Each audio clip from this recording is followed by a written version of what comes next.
Morda pa je le čas, da izberete nekoga pravega, človeka, ki se na te stvari spozna in greste skozi te svoje procese, ki vas puščajo jezne ali pa žalostne, v stresu ali v kakršnemkoli čustvenem stanju, da greste skupaj in da si dovolite, da dovolite temu človeku, da vas vodi in da vas potisne tudi v prav tiste stvari, kjer so boleče in kjer je treba res zagristi in nekaj narediti. In to je delo na sebi. Ni delo na sebi samo takrat, ko si mi vzamemo čas zase, pa meditiramo, naredimo kakšno drugo tehniko, pač pa da gremo prav v te stvari, ki so se nam že zgodile, katere so nam pustile neke posledice, pa naj bo to ali jeza ali frustracija ali pa obtoževanje samega sebe ali pa mogoče celo drugo osebo, to je najlažje. Takrat pustiti se voditi, ker jaz sem prepričana, da ta človek ve, kaj dela. Ker jaz vem, kako je bilo meni, ko sem mislila, da to sem že vse predelala, ampak ostalo pa je v meni tista jeza na nekoga ali pa jeza na neko določeno situacijo ali pa ves čas to eno in isto vprašanje, zakaj se vse to dogaja prav meni. Na koncu sem ugotovila, da sem živela leta in leta ravno v tej vlogi žrtve.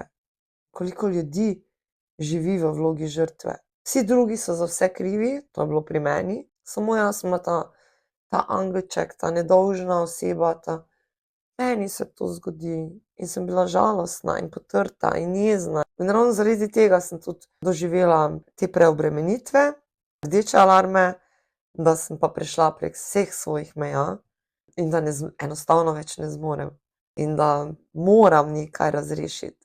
Prišla sem prav tako tudi do anksioznosti, do depresije, seveda to meni bo počasi vse skupaj vodilo v ta stanja, ampak te alarme sem jaz veselo prešpricala.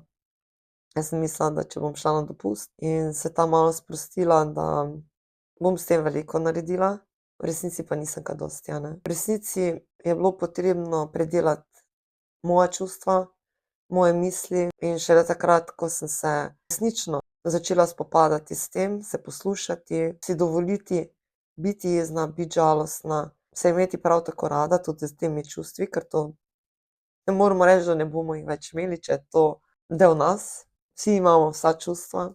Takrat šele sem začela nekako razreševati in potem, ko sem šla v te vse situacije, preobrnila zgodbo, šele takrat sem lahko razrešila te svoje problematike, ki sem jih imela v življenju. Takrat sem lažje izstopila oziroma z lahkoto nekako izstopila iz vloge žrtve, ki sem jo pa živela res toliko let. In to je bil ta osvobojujoči trenutek zame.